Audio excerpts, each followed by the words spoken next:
हम लोगों ने कल तो बिल्कुल बेसिक इंटरफेरेंस डिस्कस किया था।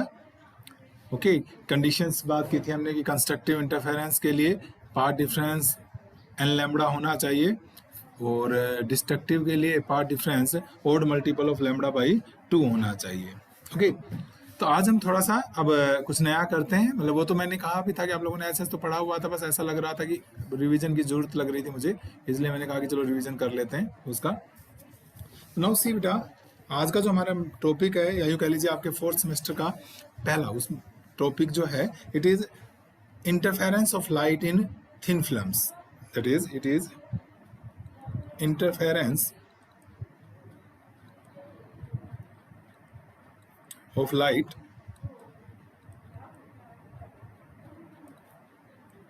इन थिन फिल्म्स।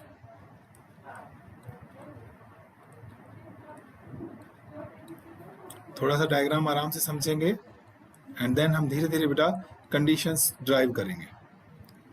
मान लो बेटा ये मेरे पास एक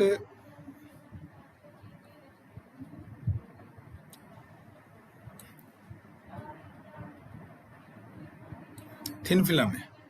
हालांकि ये दिखाने के लिए तो मैंने काफ़ी वाइड दिखा दी है, क्योंकि मुझे इसके बीच में बहुत सारे एंगल्स दिखाने पड़ेंगे बेटा, इसलिए मैं इसकी थिकनेस, अदरवाइज ये जो थिकनेस है, ठीक है, ये मान लेते हैं इसकी थिकनेस है T and this thickness is very very small.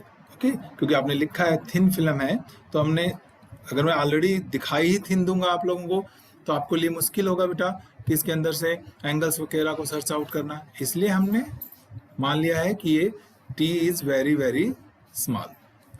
जहां भी आपको लगे डाउट है, आप मुझे वहीं पर बोल सकते हो बेटा, पूछ सकते हो कि ये वाला स्टेप नहीं आया समझ में।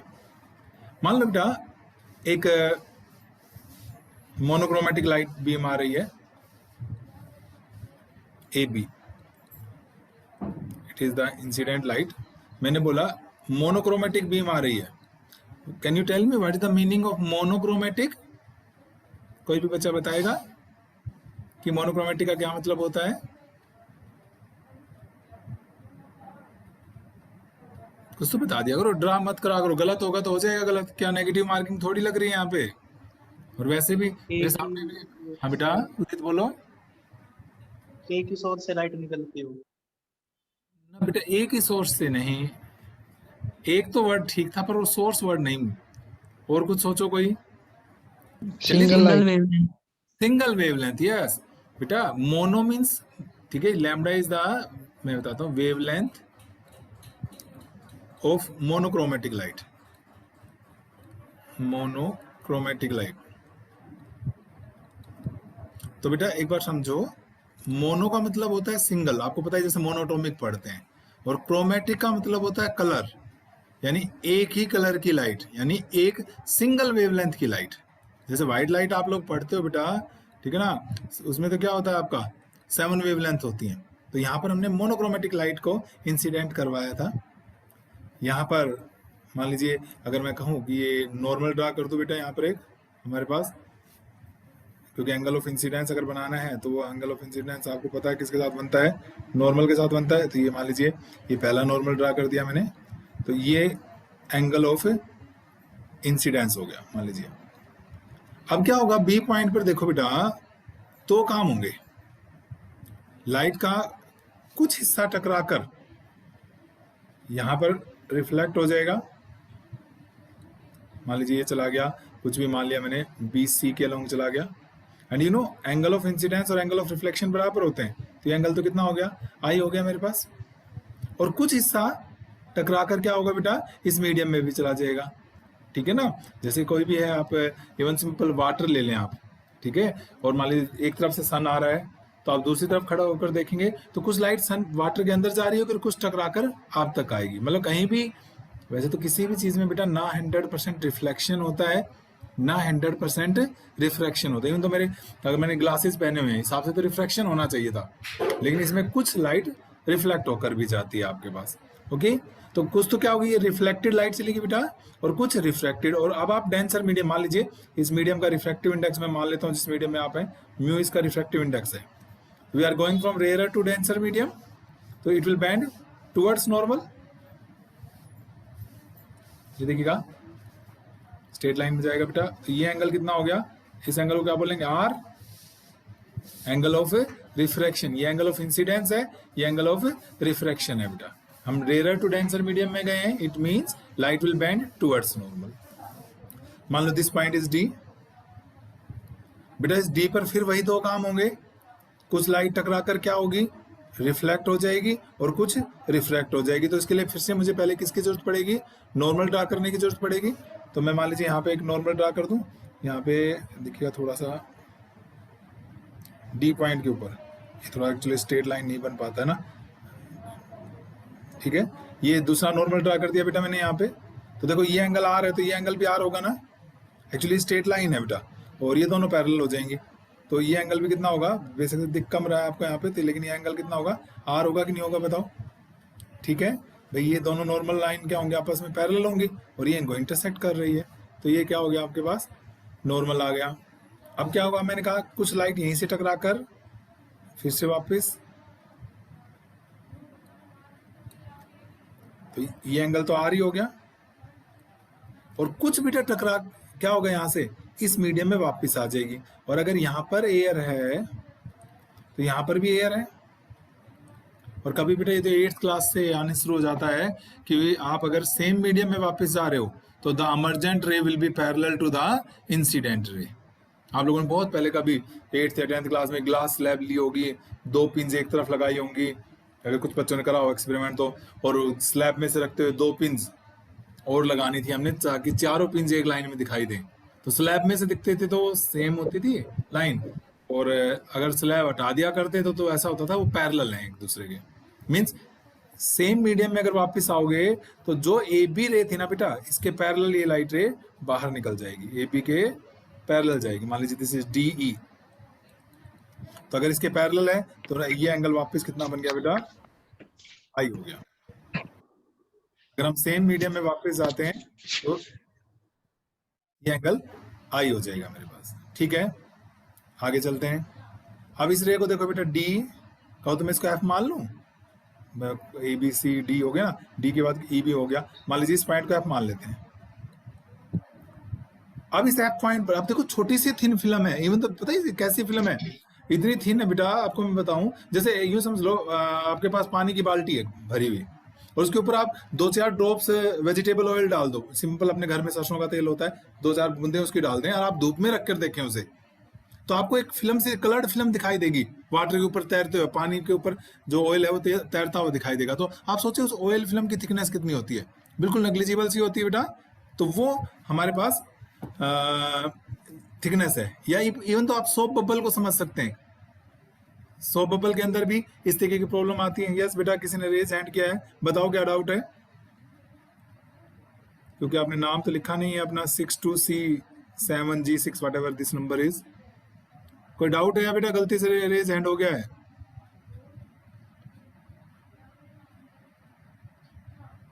डोंट रिप्लाई ना, एनी हाउ।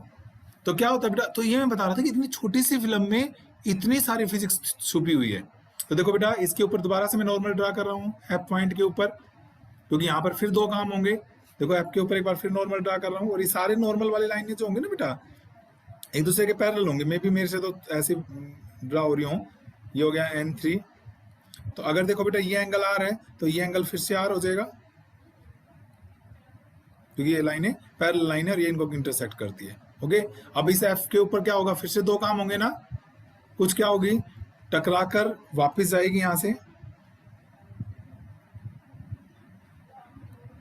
ये तो वही एंगल हो गया आर, क्योंकि बेटा आई और आर बराबर होते हैं। यहाँ पर ये एंगल ऑफ इंसिडेंस का काम करेगा तो आर भी बराबर होगा, और कुछ टकरा कर बाहर जाएगी, और बाहर सेम मीडियम में आ रहे हो, और मैं कहता सिर्फ सेम मीडियम में आए तो बेटा क्या हो जाएगा, जैसे ये बीसी थी तो बीसी के पैरेलल ही जाएगी लाइट है। एफ के बाद क्या, इसको जी मान लेते हैं, इस पॉइंट को एच मान लेते हैं, और इस सेम मीडियम में आ गए हो तो ये एंगल आई है तो ये एंगल क्या होगा, आई ही होगा। ओके, इस तरीके से फिनोमिना बेटा बार बार रिपीट होगा। एक बार और मैं ये दिखा देता हूं, बस फिर हम इसको खत्म करके अपना मैथमेटिक्स स्टार्ट करेंगे। इसका एच के ऊपर देखो बेटा क्या होगा, दोबारा नॉर्मल ड्रा करूं, बल्कि यहाँ पे अच्छा बन गया ये, बल्कि ये ऐसा डायग्राम यहाँ था बेटा, ये ना थोड़ा खुला खुला बनना चाहिए था। ये क्या हो गया, ये फिर से आर हो गया। एच पे फिर देखो बेटा दो काम होंगे, कुछ लाइट टकरा कर वापस जाएगी, जाने दो, मैं इसको ज्यादा नहीं कंसिडर कर रहा हूं, और कुछ बाहर निकलेगी, और बाहर निकलेगी तो आई एंगल पर बाहर निकलेगी। जी एच, ये क्या आ जाएगा, आई पॉइंट आ गया बेटा, और ये एंगल कितना हो जाएगा, आई हो जाएगा। ठीक है, ऐसे ही यहाँ पर फिर से, तो ये मैकेनिज्म आगे तक चलता रहता है, ठीक है ना। पर मेरा जितना काम चाहिए मुझे, इनसे काम बन जाएगा मेरे पास, क्योंकि मेरे पास दो इंटरफेरेंस के लिए एटलीस्ट दो वेव चाहिए थी। तो ये देखो बेटा, रिफ्लेक्टेड मीडियम में दो वेव्स आ गई हैं मेरे पास, और ऐसे ही दो ट्रांसमिटेड मीडियम में आ गई हैं, तो मेरी थ्योरी आगे चल सकती है। बताइए डायग्राम समझ में आ गया है? मतलब दिखने में अगर एकदम से इस डायग्राम को देखो तो लगता है ये बड़ा कॉम्प्लिकेटेड सा क्या बना हुआ है, लेकिन आपने देखा बहुत सिंपल, आई आर बनाता चला गया हूं मैं। ओके, तो बेटा हम दो मीडियम डिस्कस करते हैं। एक हम डिस्कस करेंगे इंटरफेरेंस इन रिफ्लेक्टेड मीडियम, इंटरफेरेंस इन रिफ्लेक्टेड मीडियम। तो रिफ्लेक्टेड मीडियम जो है बेटा, उसमें कौन कौन सी है, दैट इज बीसी। ध्यान से देखो, वेव यूं आई और टकराकर जो इसी मीडियम में चली जाए वो रिफ्लेक्टेड हो गई, ये रिफ्रैक्टेड हो गई, और जो फाइनली बाहर निकल गई वो ट्रांसमिटेड हो गई। तो जो बाहर न टकराकर वापस जा रही है, कौन कौन सी जा रही है बेटा, बीसी, और एक ये आई इस मीडियम में एफजी। तो इनके बीच में जब इंटरफेरेंस होगा, उस इंटरफेरेंस को हम क्या कहेंगे बेटा, इंटरफेरेंस इन रिफ्लेक्टेड मीडियम। सिमिलरली बेटा, जब डी और एच आई की मैं बात करूंगा, तो इनके बीच में जब इंटरफेरेंस होगा तो इसको मैं बोलूंगा ट्रांसमिटेड मीडियम। क्या बोलेंगे इसको, ट्रांसमिटेड मीडियम। ना पहले हम रिफ्लेक्टेड मीडियम की बात कर रहे थे। अब बेटा रिफ्लेक्टेड मीडियम मुझे ब्राइटनेस देगा, मींस मैक्सिमा देगा या मिनिमा, वो तो इस बात पे डिपेंड करता है कि इनके बीच में पाथ डिफरेंस कितना है। देखो एक बार पाथ डिफरेंस कैलकुलेट करते हैं बेटा। बी तक दोनों पूरा इकट्ठा था, अब बी पर क्या हुआ, कुछ पार्ट तो टकरा कर इधर चला गया और कुछ पार्ट नीचे चला गया। यानी ये जो पार्ट नीचे गया, समझो ये बी से डी तक और डी से एफ तक गया होगा, इतनी देर में ये वाली वेव कुछ आगे निकल गई होगी। और वो निकालने का तरीका होता है बेटा कि यहां से एफ से एक परपेंडिकुलर ड्रा कर दो। ये देखिए मैं एक परपेंडिकुलर ड्रा कर रहा हूं बेटा, यहाँ पे 90 का एंगल एन मान लेता हूं इसको। क्या किया मैंने, एफ से है ना एक परपेंडिकुलर ड्रा किया, किस पर, बीसी के ऊपर। मीन्स हम ये मानकर, इसके बाद देखो दोनों पैरेलल आगे तो इक्वल पाथ कवर करेंगे, क्योंकि सेम मीडियम में आ गई कि नहीं आ गई, सेम मीडियम में स्पीड भी सेम हो जाती है बेटा। तो अब देखो पाथ डिफरेंस कितना हुआ, फिर देखते हैं। ए से बी तक इकट्ठे चल रहे थे, कोई टुकड़े नहीं हुए थे बेटा। बी पर आकर दो हिस्से हो गए, एक पार्ट नीचे चला गया। जब तक ये पार्ट बी से डी तक गया और डी से एफ तक आया, उतनी देर में ये वाला पार्ट रिफ्लेक्टेड पार्ट बी से एन तक चला गया। तो मैं देखो पाथ डिफरेंस लिख रहा हूं बेटा, पाथ डिफरेंस डेल्टा एक्स, ये हुआ बी से डी गए आप, फिर डी से आप कहां गए बेटा, एफ तक गए। लेकिन ये कौन से मीडियम में गए हैं आप, एयर में या थिन फिल्म में, मीडियम अलग है बेटा, तो मेंशन कर दो ब्रैकेट में, ये डिस्टेंस हमने किस में कवर की है, थिन फिल्म में कवर की है। माइनस डिफरेंस निकाल रहे ना, इस वेव ने तो इतना कवर किया और इसने बी एन कवर किया, बी एन। लेकिन बी एन पूरा का पूरा किसमें कवर किया आपने, एयर में कवर किया। अब एयर का रिफ्रैक्टिव इंडेक्स आप 1 मानते हो और इसका कितना मानते हो बेटा, म्यू। तो अगर इसको इक्विवेलेंट बनाना है तो इसको यूं करो, इसके रिफ्रैक्टिव इंडेक्स से मल्टीप्लाई कर दो, तो ये हो जाएगा B D plus D F into mu. अगर एयर में इतनी देर में, जितनी देर में ये कवर किया है, जितने टाइम में, तो ज्यादा डिस्टेंस कवर करता, क्योंकि एयर में स्पीड ज्यादा होती है, ठीक है बेटा, और मीडियम में स्पीड कम। माइनस बी एन, और बी एन का तो यहाँ पे रिफ्रैक्टिव इंडेक्स कितना है, 1, तो 1 से मल्टीप्लाई करो चाहे ना करो, ऐसे छोड़ दो इसको। देखो बेटा ये वाली जो डिस्टेंस है बी एन, वो एयर में कवर है, एयर का रिफ्रैक्टिव इंडेक्स हम 1 लेकर चलते हैं, और जो ये B D plus D F है बेटा, ये इस मीडियम में इसका रिफ्रैक्टिव इंडेक्स है म्यू। ये आ गया। अब हमें 1 बाय 1 सोल्व करना है इसे, ठीक है। बी डी निकालना है बेटा पहले, ठीक है। देखो बी डी कहाँ है, ये रहा बी डी। एक काम करो, मैं इस लाइन को आगे बढ़ा रहा हूँ बेटा, कौन सी लाइन को, N2 वाली लाइन को आगे बढ़ा रहा हूँ मैं। ये जो N2 वाली लाइन थी ना, मान लीजिए एम हो गई, ये एंगल 90 बन गया। तो देखो कहो तो ये ट्रायंगल अलग से बना के दिखा दो एक बार, क्या बनी हुई बेटा, यूं बनी हुई है ये ट्रायंगल, आपको थोड़ा अच्छे से दिख जाएगी। ये थी आपकी बी, ये था आपका डी बेटा, और ये नॉर्मल ड्रा किया हुआ था आपने, ये एंगल आर बना हुआ था, और ये अभी अभी आपने एम, ये वाला एम, और ये एंगल 90 हो गया। और बेटा ये भी तो पता है, डीएम तो पता है आपको, थिकनेस है, और बीडी निकालनी है मेरे ख्याल में, आप तो निकाल सकते हैं हम बीडी। देखो क्या हो गया, in triangle B M D, इस ट्रायंगल में देखें बी एम डी ट्रायंगल के अंदर क्या हो जाएगा मेरे पास, इट इज, बोलो भाई, हमारे पास ये हो गया T upon B D, T upon B D, cos of R हो गया। यहां से हमारे पास बी डी की वैल्यू आ गई T upon cos R, number 3। Similarly बेटा ये भी निकाल सकते हो आप, कौन सी, डी एफ। एक्चुअली यहाँ पे है ना, मैंने कहा था थोड़ा साफ नहीं बना, नहीं तो ये इतने एंगल पर इधर जाएगी, ये एफ पॉइंट आपका बेटा, तो ये एंगल भी आर हो गया कि नहीं हो गया। तो आप देखो ये डिस्टेंस और ये डिस्टेंस बराबर होगी कि नहीं होगी, तो आप सीधा लिख सकते हैं सिमिलरली करके, डी एफ बी कितना आएगा बेटा आपके पास, टी अपॉन कोस आर, वही ये बेटा 90 का एंगल बन जाएगा, ये थिकनेस है, आ जाएगा। अब जरा देखो यहां आ जाओ इस ट्रायंगल में, ये ऊपर वाली ट्रायंगल में, अब हमें और क्या निकालना है, बी एन फाइंड आउट करना है। तो in triangle B N F, in triangle B N F, okay पहले तो हम जरा सोचें बेटा, ये एंगल देखो क्या 90 माइनस आई होगा, ये वाला, ये आई है तो ये कितना हो गया 90 माइनस आई, ये 90 ऑलरेडी, तो ये जो एंगल बच गया ये बेटा ये आई होगा, देखो ध्यान से, ये आई था तो ये 90 माइनस आई, यहां पर ये 90 बना हुआ है ऑलरेडी, तो ये कितना हुआ एफ के ऊपर एंगल आई बन गया। तो इस ट्रायंगल में मैं देखू मुझे क्या निकालना था, बी एन अपॉन ये वाली side hypotenuse B F is equal to, B N बन गया बेटा आपका क्या है ये इस बार परपेंडिकुलर बनेगा, और ये हाइपोटेन्यूज, परपेंडिकुलर अपॉन हाइपोटेन्यूज होगी मेरे पास साइन आई, तो बी एन की वैल्यू आ गई बेटा, it is B F sine I.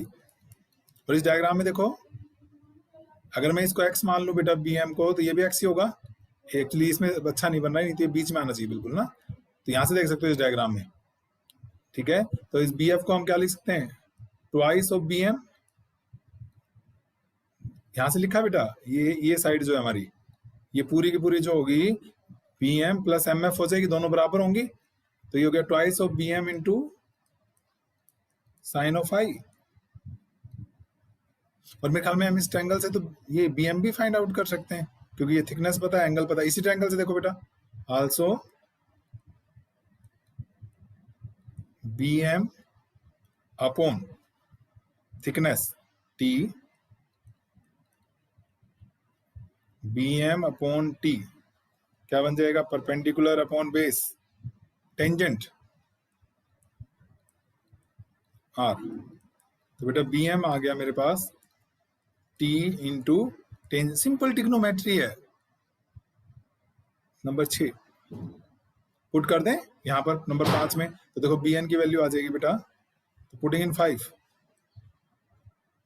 B N जो हो गया वो मेरे पास हो गया 2 T tangent R, B M की वैल्यू पुट कर रहा हूं बेटा इंटू साइन ऑफ आई, ठीक है, क्लियर बेटा।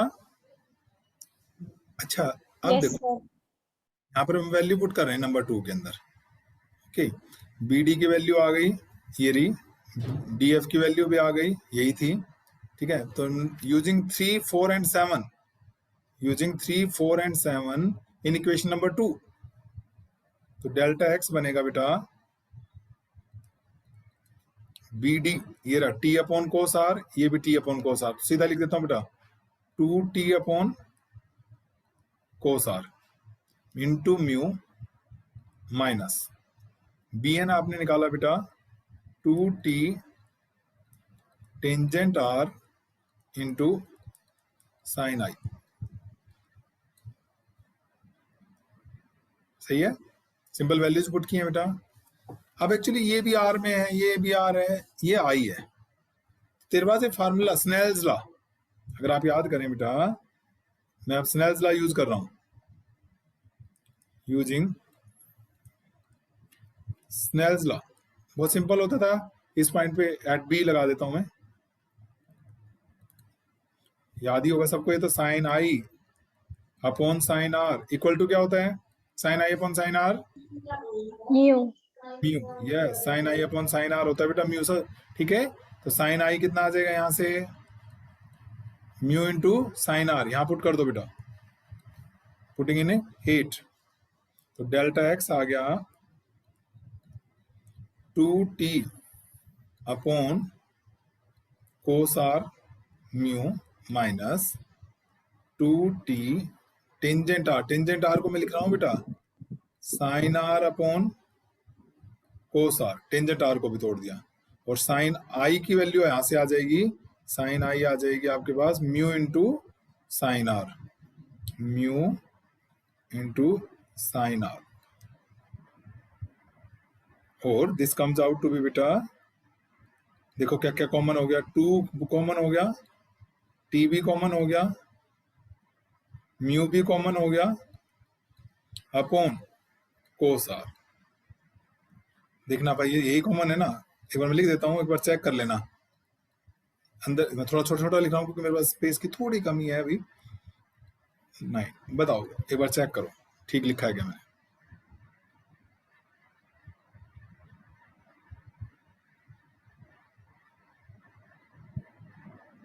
बताइए भाई, ठीक है बेटा? Yes sir. मीनाक्षी, तो भाई मेरे ख्याल में ये मैंने कहा कि हमने पार्ट डिफरेंस निकालना स्टार्ट किया था बेटा, ठीक है, और पार्ट डिफरेंस जो था एक बार फिर देख लेते हैं। मैंने कहा कि दोनों वेव्स इस पॉइंट तक इकट्ठे आई थी, बी पॉइंट तक बेटा, एंड देन उसके बाद इन्होंने क्या किया, अलग होना स्टार्ट कर दिया। एक वेव मीडियम में चली गई, उसने मीडियम में कितनी कवर की, B D plus D F, फिर इस पॉइंट पर पहुंच गई इस मीडियम में वापस निकलने के लिए, तो वो मीडियम में थी तो इसलिए उसके रिफ्रैक्टिव इंडेक्स से मीन टाइम इसने बी एंड डिस्टेंस कवर कर ली, वो एयर में थी तो इंटू 1 किया मैंने। बहुत सिंपल ट्रिग्नोमेट्री लगाई बेटा मैंने, सिंपल ये ट्रायंगल अलग से बना दी, इसलिए perpendicular upon base, sometime base upon hypotenuse, आप ये सिंपल ट्रिग्नोमेट्री यूज की मैंने, ठीक है। हाँ बस ये लास्ट में एक आर आ गया था और आई, तो sine I upon sine are mu के हेल्प से एलिमिनेट कर दिया मैंने, वैल्यू पुट की, तो देखो क्या हो गया, ये डेल्टा एक्स आ गया बेटा मेरे पास, it is 2 mu t upon cos of r बेटे, और अंदर हो गया 1 minus sine square, cos square ही हो गया, तो ये फायदा हो गया था ये वैल्यू आई को एलिमिनेट करने से, देखो सब कटता जा रहा है, तो बहुत छोटा सा फॉर्मूला बच गया ना, it is 2 mu T cos of r आ गया बेटा, 2 mu T cos of r, path difference आ गया बेटा, कोस में आ गया ना, इसलिए इक्वेशन 10 को कई लोग बेटा, equation 10 is also known as cosines law, क्योंकि पार्ट डिफरेंस सिर्फ कोस के टर्म में बच गया, इसलिए बहुत सारे लोग इसको क्या बोलते हैं, कोसाइन लॉ भी बोलते हैं। अब मेरे पास इतना पार्ट डिफरेंस आ गया, ये ज्योमेट्रिकल पार्ट डिफरेंस है बेटा, कि पाथ की वजह से जो पाथ डिफरेंस बना वो डिफरेंस है ये ना हमारे पास। अब देखो अगर मैं बात करूं आप लोगों के साथ स्टोक्स लॉ, एक बार देखो डायग्राम में, स्टोक्स लॉ कहता है बेटा whenever a wave is reflected from denser medium, please listen, denser medium से अगर कोई वेव टकराती है तो उसमें एक एक्स्ट्रा पार्ट डिफरेंस आ जाता है लैम्बडा बाई 2 का, लैम्बडा बाई 2 का पार्ट डिफरेंस आ जाता है। देखते हैं जरा एक बार बेटा, ए से बी तक वेव आई, बी से टकराकर जो वेव गई, अब देखो जो ए बी वेव है ये इस मीडियम से टकराई है ना, और ये मीडियम डेंसर मीडियम है, तो इसका मतलब जो बी एन वाला है ना, इस बी एन के अंदर एक एक्स्ट्रा पार्ट डिफरेंस आएगा कितने का, लैम्बडा बाई 2 का, क्योंकि ये कहां से टकराई थी, डेंसर मीडियम से टकराई थी। आगे चलते हैं, ये डी आई क्या डी पर आएगा लैम्डा बाई 2? देखो ध्यान से, नीचे कौन सा मीडियम आ गया इसके नीचे? डेंसर की रेयर, एयर आ गई बेटा वापिस, एयर से टकरा रही है तो एयर तो रेयर मीडियम है, तो इसमें पार्ट डिफरेंस नहीं आएगा। तो ये अभी तो एक ही पार्ट डिफरेंस आया, किसमें? बीएन के अंदर पार्ट डिफरेंस आया है।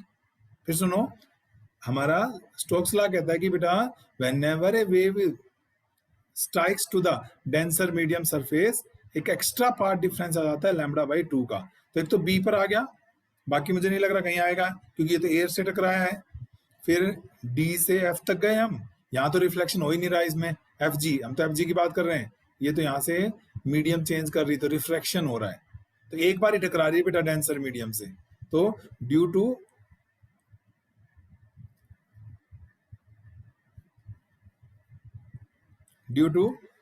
Reflection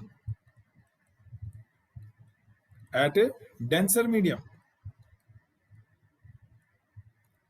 eight B, additional path difference आ गया बेटा, एडिशनल जो हमने ऊपर कैलकुलेट उसके अलावा additional path difference of lambda by 2 is introduced. मैंने तो रिकॉर्डिंग नहीं स्टार्ट की, गड़बड़ हो गई, और ये चलो ठीक है, गुड। चलो बेटा, तो अब एक बात बता दो मुझे, लैम्डा बाई 2 आ गई, तो ये मुझे सोच के बताओ जल्दी से, कौन बताएगा कि भाई ये लैम्डा बाई 2, ये इतना तो हमने पहले कैलकुलेट किया था, 2 म्यू टी कोस आर। अब ये लैम्डा बाई 2 इसमें माइनस करूं कि प्लस करूं? इक्वेशन 1 देख सकते हो जहां डेल्टा एक्स की शुरुआत की थी, ये लैम्डा 2 बीएन में जुड़ेगा, क्योंकि बीएन जो है वो टकरा कर गया है, तो ओवरऑल यहाँ माइनस का आ जाएगा कि प्लस का?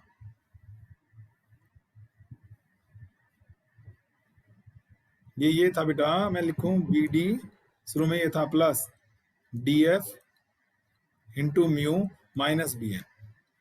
तभी मैंने कहा कि इस बी एन में लैम्डा बाई 2 जुड़ेगा, यहाँ पे लैम्डा बाई 2 जुड़ेगा, तो ओवरऑल क्या होगा? ये तो सोल्व कर लिया आपने, तो प्लस माइनस, यानी कि अब ये नेट पार्ट डिफरेंस बन जाएगा बेटा। ये लैम्डा बाई 2 माइनस में क्यों हुआ? क्योंकि बी एन के साथ ऐड होगा बेटा, और बी एन आपका शुरू में देख लेना किस में था? माइनस में था, तो नेट पार्ट डिफरेंस आ गया। बस अब हमारा कल का लेक्चर काम आ जाएगा, जो हमने इंट्रोडक्टरी लेक्चर पढ़ा था, ये नहीं कि वो बेकार जाएगा। अब अगर मान लीजिए हम चाहते हैं कि ये जो रिफ्लेक्टेड मीडियम है कंस्ट्रक्टिव इंटरफेरेंस करे, तो पार्ट डिफरेंस क्या होना चाहिए? N lambda. अगर कंस्ट्रक्टिव इंटरफेरेंस चाहते हो आप फॉर मैक्सिमा या कंस्ट्रक्टिव, फॉर कंस्ट्रक्टिव, ठीक है, इंटरफेरेंस, फॉर कंस्ट्रक्टिव इंटरफेरेंस, ठीक है ना, डेल्टा एक्स मस्ट भी क्या होना चाहिए बेटा? एन लैम्डा, फिर एन मैंने बताया था 0 1 2 इंटीजर होने चाहिए, तो पुट कर दें यहाँ पे, तो आ गया बेटा 2 mu T cos R minus lambda by 2 is equal to N lambda, और इसको सोल्व करोगे तो ये आ गया 2 mu T cos are is equal to बेटा एन, ये उधर जाकर प्लस हाफ लैम्डा, या एलसीएम लोग हो गया 2n प्लस 1 लैम्डा बाई 2। ध्यान से देखो बेटा, odd multiple of lambda by 2 आ गया, जबकि जो सिंपल इंटरफेरेंस होता है, जो 12th क्लास में आप लोगों ने पढ़ा था, उसके अंदर क्या होता था, और जो मैंने कल बेसिक्स में भी पढ़ाया था आपको, उसमें तो ये होता था कि भाई ये जो होता है हमारे पास, ठीक है ना, सारा का सारा अगर ओड मल्टीपल आ जाए तो मिनिमा बनती है, लेकिन हमारे इस केस में क्या बन गई बेटा? मैक्सिमा बन गई। क्यों बन गई पता है? वो लैम्डा बाई 2 ने गड़बड़ कर दी सारी, वो जो डेंसर मीडियम को टकराने की वजह से लैम्डा बाई 2 नहीं आया था, उस लैम्डा बाई 2 ने क्या कर दिया? इसको खत्म करवा दिया, और यानी कि जब ये ओड मल्टीपल होगी बेटा लैम्डा बाई 2 की, तो हमारे पास क्या मिलेगा? मैक्सिमा मिलेगी, ब्राइटनेस मिलेगी। ओके, तो ये बात है। अब मिनिमा के लिए निकालें डिस्ट्रक्टिव इंटरफेरेंस के लिए, तो डिस्ट्रक्टिव इंटरफेरेंस के लिए जब आप करेंगे फॉर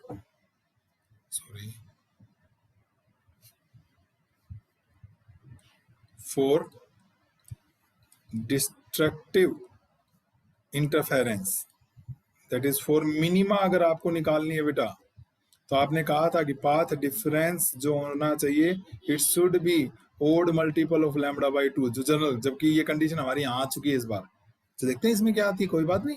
तो ये पार्ट डिफरेंस हमने निकाला, it is 2 mu T cos R minus lambda by 2 और it is 2n plus 1 lambda by 2। बेटा इस लैम्बडा बाई 2 को इधर ले आओ, तो 2 mu T cos r and this is equal to बेटा 2n plus 1 lambda by 2 plus lambda by 2। LCM लोगे ये आ जाएगा n प्लस 1 लैम्बडा, ये हो जाएगा 2n प्लस 2, 2 कट जाएगा। और ध्यान से देखो बेटा, अगर n एक इंटीजर है, अगर n एक इंटीजर है तो n प्लस 1 भी तो एक क्या होगा, इंटीजर ही होगा कि नहीं होगा, होगा ना n प्लस 1 भी एक इंटीजर। और इसलिए मैं इसको n लैम्बडा ई लिख रहा हूँ। आपको सर 1 कहाँ गया, अरे भाई ये कोई नंबर है ना, ठीक है। तो अगर n प्लस 1 भी तो एक इंटीजर होगा तो मैंने इसको n से, आपको तो n डैश मान लेना, वो कोई दिक्कत नहीं है। यानी कि क्या आ गई कंडीशन, देखो ध्यान से, कंडीशन ही बदल गई। जो मैक्सिमा की थी बेटा वो मिनिमा की बन गई, और जो मिनिमा की थी वो मैक्सिमा की बन गई। किस केस में, that is the case of reflected medium. अब जरा मैं जल्दी से आप लोगों को ट्रांसमिटेड मीडियम समझा देता हूं। देखो जरा ये रहा ट्रांसमिटेड मीडियम। आपको बस इतना ही समझना है ट्रांसमिटेड मीडियम के अंदर तो कि additional path difference of lambda by 2 आएगा कि नहीं आएगा, बस बाकी तो बिल्कुल सेम है बेटा। देखो मैं जल्दी से बनाऊंगा, अभी ये थोड़ी सा यहाँ से जगह बना लेता हूं मैं। अब एज जैसे रिफ्लेक्टेड किया है वैसे आप लोग खुद करेंगे ट्रांसमिटेड मीडियम का। वही हो जा, साफ हो गया। देखो बेटा हमारे पास यहां तक तो ट्रांसमिशन स्टार्ट नहीं हुआ, इसके बाद स्टार्ट हुआ, तो यहां से शुरू करें। यहां तक तो सेम पाथ कवर किया है इन्होंने, बीडी तक तो।